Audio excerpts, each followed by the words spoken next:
Bonjour, bonjour à tous et merci d'être revenus rapidement après cette pause de repas. Donc, vers des réponses ciblées aux problèmes de situation d'urgence pour les personnes concernées par des maladies rares, tel est le thème de cette table ronde, cette troisième session avec laquelle nous allons ouvrir cet après-midi. Dans le cadre de la préparation du troisième plan maladies rares, il y a eu un petit groupe de travail multi-acteurs qui s'est penché sur cette question spécifique des urgences maladies rares afin de faire un bilan et de faire des propositions. C'est sur la base des travaux de ce groupe de travail que j'ai préparé cette intervention. Le recours aux urgences est en France une réalité importante. De façon générale, il y a à peu près chaque année 20 millions de passages aux urgences. Alors, parmi tous ces passages, à ma connaissance, aucun codage, aucune statistique ne permet de savoir précisément quelle est la part des personnes concernées par des maladies rares qui passent aux urgences. Mais si l'on regarde la prévalence des maladies rares, si l'on regarde aussi la situation souvent particulièrement lourde d'un certain nombre de maladies, particulièrement grave d'un certain nombre de maladies, on peut estimer sans trop de risque qu'il y a chaque année en France au moins 1 million de passages de personnes concernées par des maladies rares. Donc c'est un phénomène qui est un phénomène important. Certaines personnes sont concernées par une maladie rare et qui y passent pour des problèmes qui sont spécifiquement liés à une conséquence de cette maladie rare. Pour d'autres, il peut s'agir de problèmes liés à d'autres événements de la vie, d'autres accidents, voire d'autres maladies qu'elles ont en plus de leur maladie rare.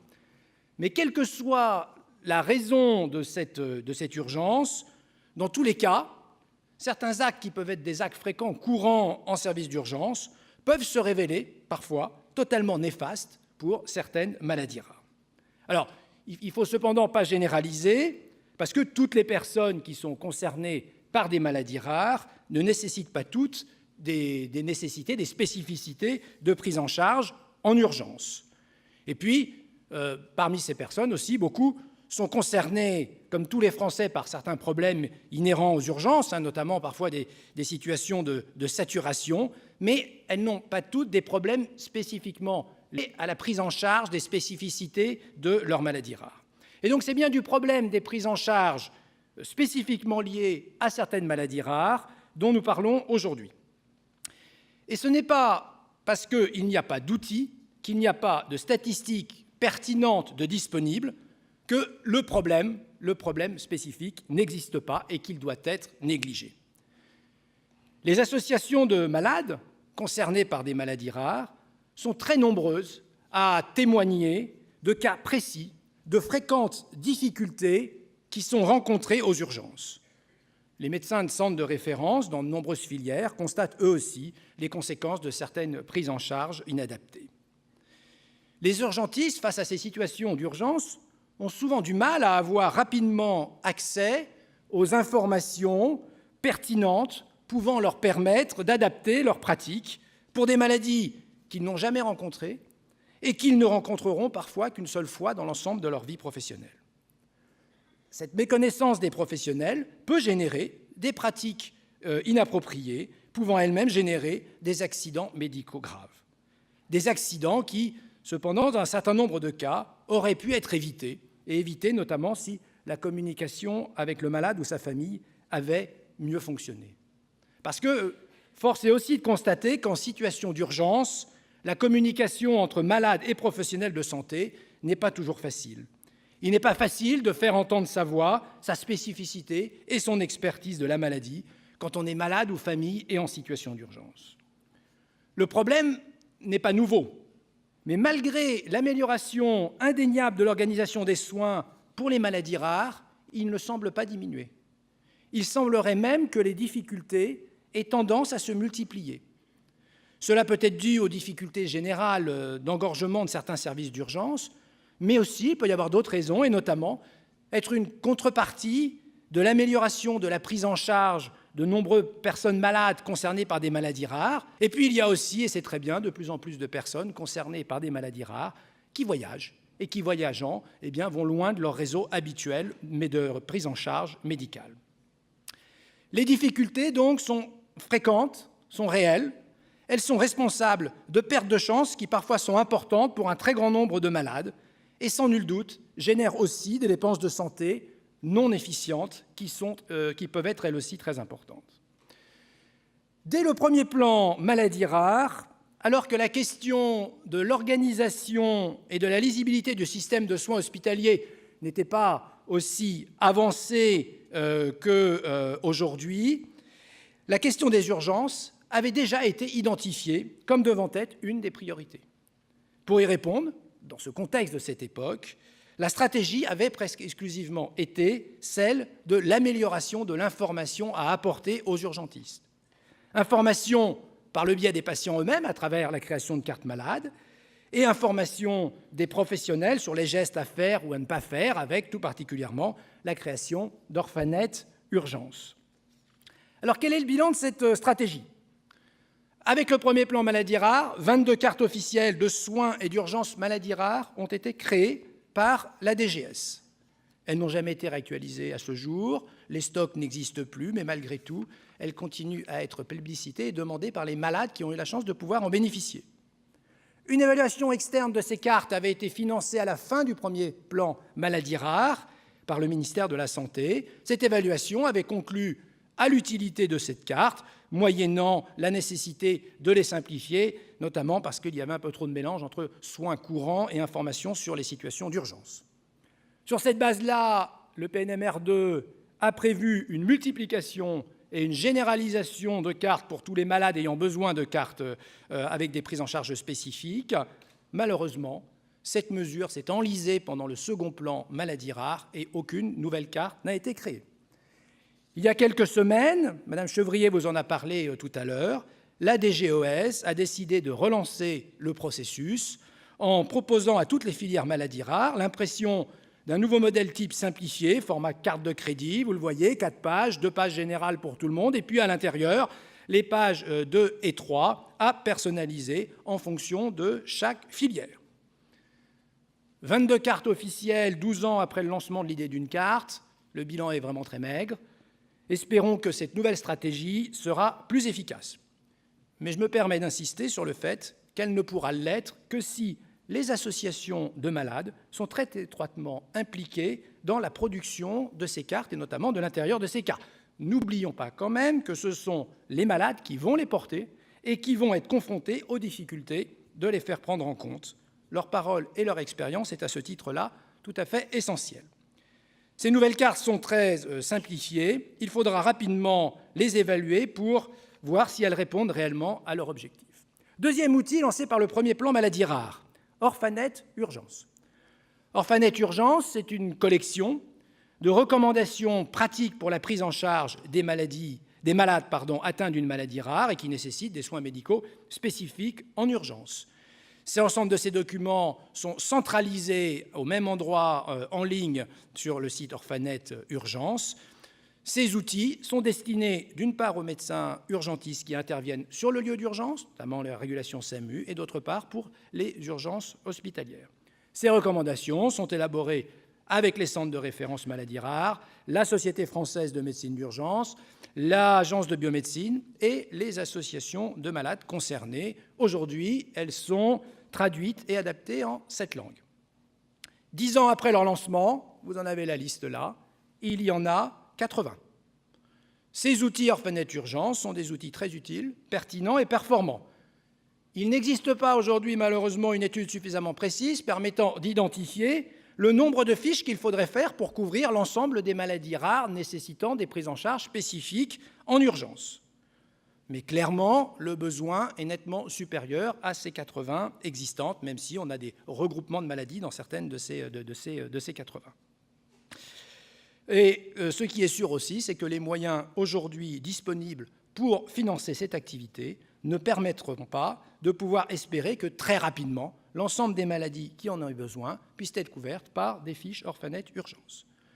Donc des cartes malades papier, des fiches Orphanet Urgences, quelques actions de sensibilisation des urgentistes. Voilà le bilan de la politique volontariste impulsée par les 2 premiers plans nationaux maladies rares. À cela, et c'est important, il faut aussi y ajouter des initiatives isolées, mais très intéressantes, prises par certaines filières ou certains centres de référence, par exemple la mise en place d'hotlines pour répondre aux situations d'urgence, ou d'initiatives tout aussi intéressantes prises par les associations de malades. Et puis, en fonction des territoires, des dynamiques locales, des patients maladies rares ont pu être intégrés ou sont intégrés aujourd'hui dans des dispositifs locaux dits de patients remarquables. Un patient dit remarquable, c'est un patient dont la situation médicale comporte des spécificités à prendre en compte absolument lors d'un passage aux urgences. Être répertorié comme patient remarquable, ça permet d'être identifié en amont, avant d'avoir eu un problème d'urgence, par les services d'urgence, afin que, lorsque l'urgence se produit, les meilleures informations puissent être données à l'urgentiste qui fait la prise en charge. Différentes expériences existent aussi qui accompagnent cette identification dans ces fichiers patients remarquables de DLU, des dossiers de liaison d'urgence, ce qui permet de pouvoir notamment orienter au mieux et au plus rapidement le malade concerné par une situation d'urgence, parce que dans un grand nombre de situations, la meilleure prise en charge en urgence, c'est justement de ne pas passer par le service des urgences, mais de pouvoir aller directement vers le service spécialisé qui pourrait être en capacité de faire la meilleure prise en charge. Malheureusement, le principe de ce patient remarquable, qui existe de façon générale, en dehors des maladies rares, est plus ou moins opérationnel selon les départements, fonctionne plus ou moins bien, et de plus, par nature, il reste départemental. Ce qui veut dire que si on est identifié patient remarquable dans un département et qu'on va dans un autre département, eh bien, c'est comme si on n'avait pas été répertorié. Et enfin, ce dispositif est peu connu des acteurs maladies rares et du coup peu sollicité. Voilà donc brièvement présenté l'état des lieux du problème et des réponses apportées aujourd'hui à la question des urgences maladies rares. Cette stratégie, même si les moyens suffisants étaient affectés pour la poursuivre et l'améliorer, serait-elle suffisante pour espérer qu'à court terme, il n'y ait plus aucun patient qui connaisse en situation d'urgence une perte de chance du seul fait de la rareté de sa maladie? Et là, malheureusement, non. Au-delà de l'amélioration absolument nécessaire des outils d'information et de la production de mise à disposition des bonnes pratiques, ce qui a déjà été commencé et qui doit absolument continuer, il est nécessaire aujourd'hui d'utiliser de nouveaux leviers. Le premier, c'est le principe qu'une urgence non programmée, ça se prépare et ça s'anticipe. Il faut prévoir les choses en amont et avoir des dispositifs pour. Le second, c'est d'introduire une nouvelle logique. La meilleure prise en charge en situation d'urgence nécessite que l'urgentiste n'ait pas simplement une connaissance des spécificités de la maladie, mais aussi il doit avoir connaissance des spécificités de la personne malade concernée par la maladie rare, donc avoir des informations les plus personnalisées possibles. Le troisième levier serait de se saisir d'urgence des opportunités de réforme en cours des systèmes d'information médicale, et tout particulièrement, on en reparlera tout à l'heure, du système d'information des SAMU. Et puis enfin, il faut prendre conscience qu'un tel enjeu, ça se pilote, tant au niveau national que régional, et sans identification de pilotes devant assurer cette mission, les choses bougeront peu. C'est sur cette base que le groupe de travail dont je vous ai parlé tout à l'heure a fait une proposition pour le PNMR3 d'un plan d'action articulé autour de 5 axes, 10 actions, dont vous voyez, si c'est lisible, les grandes lignes à l'écran. Donc dans ces mesures, dans les premières, il s'agit effectivement, comme je disais, de poursuivre et de donner les moyens pour continuer ce qui a été fait et ce qui est vraiment important. Et puis il y a toute une série d'autres mesures, comme par exemple rendre obligatoire que dans chaque PNDS, il y ait un passage qui soit consacré aux urgences, voire directement la production des fiches orphanettes urgences à l'intérieur de chacun des PNDS, la création d'un kit urgence pour les patients à diffuser, pour les aider à préparer et anticiper les situations d'urgence, le soutien des actions d'information et de sensibilisation conduites par les associations de malades, l'intégration la plus vite possible dans le dispositif en cours de construction du SI-SAMU, la clarification des conditions financières permettant de financer dans les centres de référence ou les filières des hotlines maladies rares, puisque les choses qui existent actuellement se font dans des conditions insuffisamment clarifiées, et enfin la mise en place d'une vraie situation de pilotage de l'ensemble. En conclusion, Améliorer réellement la qualité et l'efficience des parcours aux urgences des personnes concernées par des maladies rares, c'est possible. C'est pas cher et ça peut rapporter gros. Ça peut rapporter gros tant en limitation de perte de chance pour les malades que d'économies pour le système hospitalier. Aujourd'hui, ce qui manque, c'est une vraie prise de conscience qu'il est de l'intérêt de tous de faire, sur le sujet des urgences maladies rares, le choix politique d'un plan d'action qui soit global, cohérent et réellement piloté. Parce que continuer à faire, juste en essayant de le faire un peu mieux, uniquement ce qui a été démarré il y a 10 ans avec le PNM Mermin, c'est bien, mais c'est continuer d'accepter qu'à la fatalité d'avoir une maladie rare, on peut continuer d'ajouter la fatalité d'avoir une prise en charge adéquate en situation d'urgence qui ne sera pas bonne, simplement parce qu'on est rare. Et au nom de tous les malades concernés par les maladies rares, c'est vraiment une situation que nous ne pouvons pas accepter. Je vous remercie.